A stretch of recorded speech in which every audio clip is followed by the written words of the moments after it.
क्या आप जानते हैं आपके फोन गाड़ी इन्वर्टर में अलग अलग टेक्नोलॉजी की बैटरी होती है? यह सच है। हम सुबह उठते हैं और अपने फोन का अलार्म बंद करते हैं, यह बैटरी से चलता है। हम ऑफिस जाने के लिए अपनी स्कूटर स्टार्ट करते हैं। हम ऑफिस जाने के लिए अपनी कार स्टार्ट करते हैं। अगर घर की बिजली चली जाए तो इन्वर्टर हमें रोशनी देता है और उसके दिल में भी एक बड़ी सी बैटरी होती है। ये बैटरियां हमारी जिंदगी का एक अदृश्य लेकिन बहुत ही जरूरी हिस्सा बन चुकी हैं। ये छोटे छोटे पावर हाउस हैं। वे हमारी दुनिया को चलाते हैं। वे हमें जोड़े रखते हैं और हमारी जिंदगी को आसान बनाते हैं। सोचकर देखिए, हमारी रोजमर्रा की जिंदगी बैटरी के बिना कैसी होगी। कलाई पर बंधी घड़ी बंद हो जाएगी। टीवी का रिमोट काम नहीं करेगा। बच्चों के खेलने वाले खिलौने शांत पड़ जाएंगे। लैपटॉप बिना प्लग के काम नहीं करेगा। इलेक्ट्रिक रिक्शा नहीं चलेंगे। इलेक्ट्रिक बसें नहीं चलेंगी। बैटरी सिर्फ एक डिब्बी नहीं है, यह आजादी है। बिजली के तारों से आजादी, अपनी ऊर्जा को अपनी जेब में या अपनी गाड़ी में लेकर कहीं भी जाने की आजादी। गांव देहात में जहां बिजली की पहुंच पूरी नहीं है, सोलर चार्ज बैटरियां घरों में रोशनी ला रही हैं। चलिए इस रोमांचक सफर की शुरुआत करते हैं। बैटरी को समझना रॉकेट साइंस जैसा मुश्किल नहीं है। इसे आप एक छोटे से एनर्जी के गोदाम की तरह समझ सकते हैं। यह गोदाम केमिकल एनर्जी में बिजली जमा रखता है। जब जरूरत होती है यह उसे वापस बिजली में बदल देता है। हर बैटरी में 3 मुख्य हिस्से होते हैं। Anode, cathode, electrolyte. चलिए मिलते हैं। एनोड नेगेटिव सिरा, यही हिस्सा इलेक्ट्रॉन छोड़ता है। कैथोड पॉजिटिव सिरा, यह इलेक्ट्रॉनों को खींचता है। इलेक्ट्रोलाइट एक केमिकल घोल या पेस्ट बीच में, यह इलेक्ट्रॉनों को सीधे अंदर से जाने नहीं देता लेकिन आयनों को रास्ता देता है। बैटरी को टॉर्च से जोड़ते हैं। क्या होता है? एनोड से इलेक्ट्रॉन तार से बल्ब की ओर दौड़ते हैं। इलेक्ट्रॉन गुजरते ही बल्ब जल उठता है। फिर इलेक्ट्रॉन कैथोड तक पहुंचते हैं। जैसे ही एनोड से एक इलेक्ट्रॉन निकलता है, एनोड पर पॉजिटिव आयन बनता है। यह आयन इलेक्ट्रोलाइट के रास्ते कैथोड तक तैरता है। यह चक्र चलता रहता है। बिजली मिलती रहती है। सरल शब्दों में यह एक इलेक्ट्रॉन दौड़ है। ये इलेक्ट्रॉन एनोड से बाहरी तार से होकर कैथोड तक पहुंचते हैं। जब सारे इलेक्ट्रॉन चले जाते हैं, बैटरी खत्म हो जाती है। रिचार्जेबल बैटरी में हम प्रक्रिया उल्टी कर इलेक्ट्रॉनों को एनोड पर वापस भेजते हैं।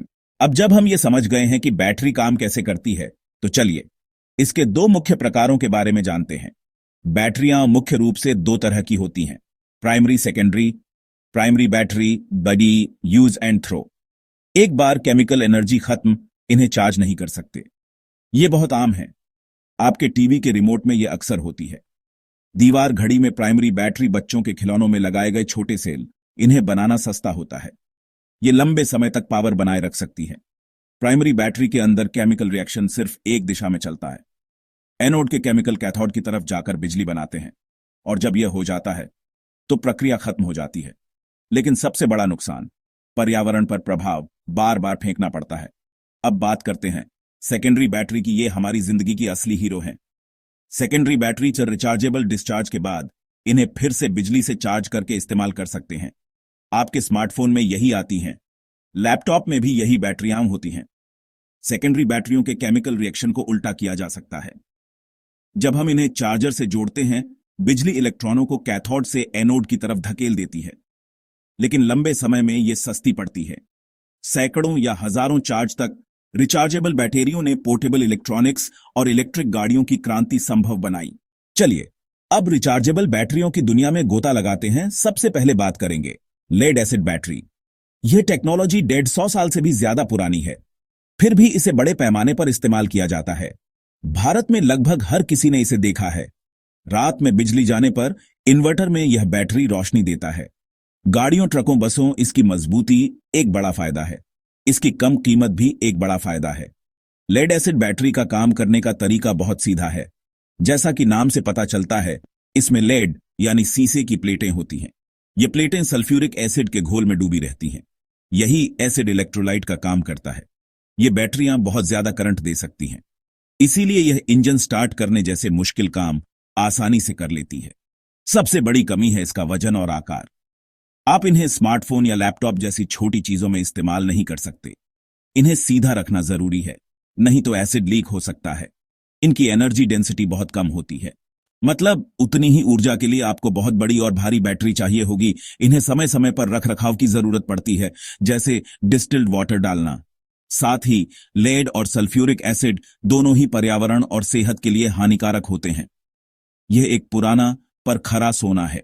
लेड एसिड के बाद दो अहम खिलाड़ी आए, निकल कैडमियम NiCd और निकल मेटल हाइड्राइड NeMH। ये बैटरियां छोटी और हल्की थीं, इसलिए इन्हें नई जगहों पर इस्तेमाल किया गया। पुराने cordless phone, emergency light, rechargeable torch, निकल कैडमियम NiCd बैटरी काफी मजबूत होती है, बहुत ज्यादा ठंड या गर्मी में भी अच्छा काम करती है। ये बहुत तेजी से चार्ज और डिस्चार्ज हो सकती है, इसलिए पावर टूल्स जैसे ड्रिल मशीन में इनका खूब इस्तेमाल हुआ। NiCd की एक बड़ी खासियत लंबी साइकिल लाइफ, लेकिन इनकी एक बहुत बड़ी समस्या थी, मेमोरी इफेक्ट। अगर बार बार आंशिक चार्ज किया जाए, बैटरी भूल जाती है, वह सिर्फ उतना ही चार्ज रहती जैसे पिछली बार थी। दूसरी और सबसे गंभीर समस्या कैडमियम बहुत जहरीली भारी धातु है, गलत तरीके से डिस्पोज होने पर जमीन और पानी प्रदूषित कर देती है। इसलिए कई देशों में NiCd पर रोक लग गई और एक बेहतर विकल्प खोजा गया, NiMH को NiCd का पर्यावरण अनुकूल विकल्प बनाया गया। NiMH की एनर्जी डेंसिटी NiCd से 30-40% ज्यादा थी। आज भी कई रिचार्जेबल AA सेल NiMH पर आधारित हैं, लेकिन अपने समय में NiMH एक बड़ा सुधार थी। अब बात करते हैं उस टेक्नोलॉजी की जिसने हमारी दुनिया को सचमुच बदल दिया, लिथियम आयन यानी लिथियम आयन ली-इयन बैटरी। आज आप यह लेख जिस स्मार्टफोन, टैबलेट, लैपटॉप पर पढ़ रहे हैं, उनमें काफी हद तक ली-इयन ही होती है। यह आज की सबसे लोकप्रिय बैटरी टेक्नोलॉजी है। इसकी सबसे बड़ी खासियत बहुत ज्यादा एनर्जी डेंसिटी, मतलब छोटे हल्के में ज्यादा ऊर्जा, इसलिए पतले, हल्के और पावरफुल डिवाइस संभव हुए। कोई मेमोरी इफेक्ट नहीं, निकेल कैडमियम के विपरीत। आप इन्हें कभी भी किसी भी चार्ज लेवल पर चार्ज कर सकते हैं। ये खुद से बहुत धीरे धीरे डिस्चार्ज होती है। इन्हीं सब वजहों से आज ये बैटरी सिर्फ फोन और लैपटॉप तक ही सीमित नहीं है। Electric scooter, electric car, drone, medical उपकरण, भारत में ओला, एथर जैसी कंपनियों के स्कूटर, ली-इयन का बड़ा योगदान। लेकिन हर चमकती चीज सोना नहीं होती। ये दूसरी रिचार्जेबल बैटरियों के मुकाबले महंगी होती हैं।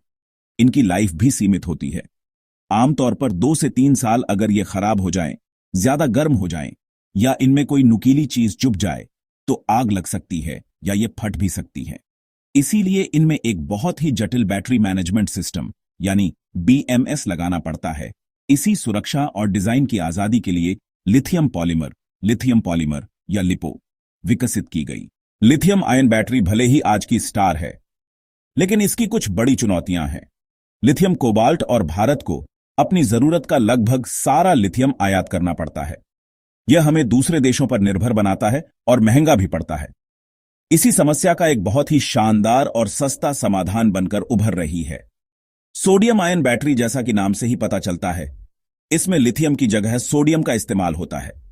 सोडियम हमारे साधारण नमक यानी सोडियम क्लोराइड में भरपूर मात्रा में मौजूद है और समुद्र में भी असीमित है।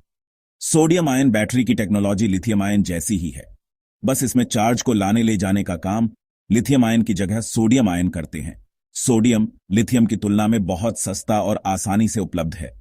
इससे बैटरी बनाने की लागत काफी कम हो जाती है। यह भारत जैसे देश के लिए एक बहुत बड़ी खुशखबरी है। इससे न केवल हमारी विदेशी निर्भरता कम होगी, बल्कि यह मेक इन इंडिया अभियान को भी एक नई उड़ान देगा। हम अपनी खुद की बैटरी बनाकर आत्मनिर्भर बन सकते हैं। सोडियम आयन बैटरी के कई और भी फायदे हैं। ये लिथियम आयन बैटरी की तुलना में ज्यादा सुरक्षित मानी जाती है। ये बहुत कम तापमान पर भी अच्छा काम कर सकती है। इन्हें पूरी तरह से 0 वोल्ट तक डिस्चार्ज करके सुरक्षित रूप से ट्रांसपोर्ट किया जा सकता है। हालांकि अभी इनकी एक कमी है कि इनकी एनर्जी डेंसिटी लिथियम आयन से थोड़ी कम है, लेकिन यह बैटरी, इलेक्ट्रिक स्कूटर और बड़े पैमाने पर ऊर्जा भंडारण, यह भारत के ऊर्जा भविष्य के लिए एक बहुत ही रोमांचक और महत्वपूर्ण कदम है। बैटरी की दुनिया बहुत तेजी से बदल रही है। इनमें से एक है सॉलिड स्टेट बैटरी यानी सॉलिड स्टेट बैटरी।